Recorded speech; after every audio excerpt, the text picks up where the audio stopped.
The following events took place on the front line of the Ukrainian-Russian war today. Ukrainian defense forces destroyed the 67th military arsenal of the Russian occupiers in the Bryansk region. According to available information, ammunition for rocket and artillery weapons, including those from the DPRK, as well as guided aerial bombs, were stored on the territory of the arsenal.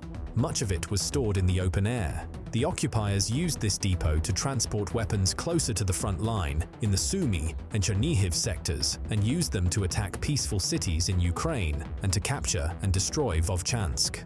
Explosions were recorded on the territory of the facility. More and more videos from the site of the ammunition explosions at the warehouse are appearing online. It is known that local authorities have blocked the road near the arsenal. The results of the military operation are being clarified.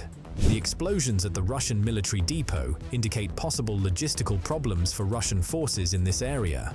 The destruction of ammunition on the territory of the depot will cause significant losses in weapons and is likely to affect the pace of combat operations in certain areas of the front. The Russian side, in turn, denies all explosions at the military warehouse. According to the Kremlin, 47 Ukrainian drones were intercepted.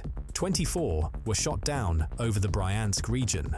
All the other drones were also destroyed by Russian air defense, and only debris from the aircraft fell on the military facility.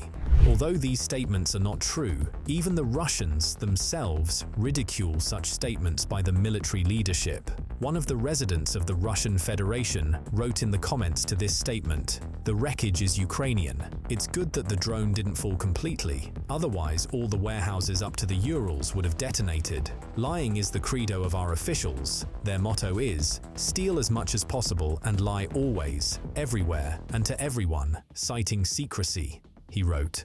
Other commentators called for retaliatory strikes against Ukraine, including Kiev. When will Vladimir Putin wake up and start fighting for real? How long can we tolerate terror? Isn't it time to raze Bankova to the ground? When will there be adequate answers? The leadership is waiting for all the ammunition depots and oil storage facilities to be destroyed, asked supporters of the special military operation.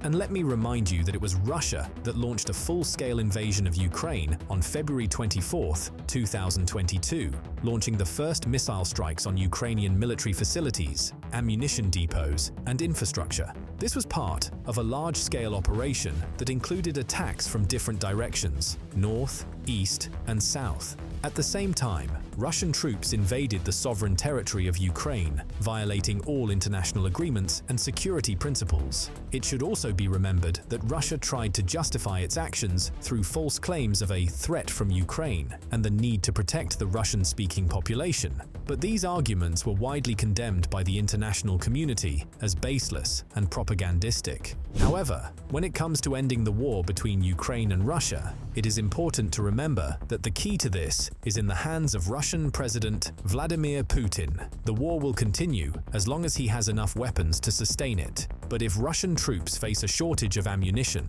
ballistic missiles, resources, and finances, even a leader with aggressive intentions like Putin will be forced to consider halting or even ending hostilities. The more efficiently Ukrainian forces attack the Russian army's weapons depots, the more realistic the chances of ending the war in the near future will become. Each successful attack on military targets influences the decisions of the Russian leadership. As long as the Russian elite is convinced of the possibility of victory, we should not expect the conflict to end on any terms. However, the prospects for ending the war become more realistic when the Kremlin begins to realize that it will not only last for a long time, but will also end without any favorable results for the Russian authorities. Thank you, friends. Stay tuned and subscribe to this channel to keep up with the latest developments. This video was prepared by Hustler. See you soon.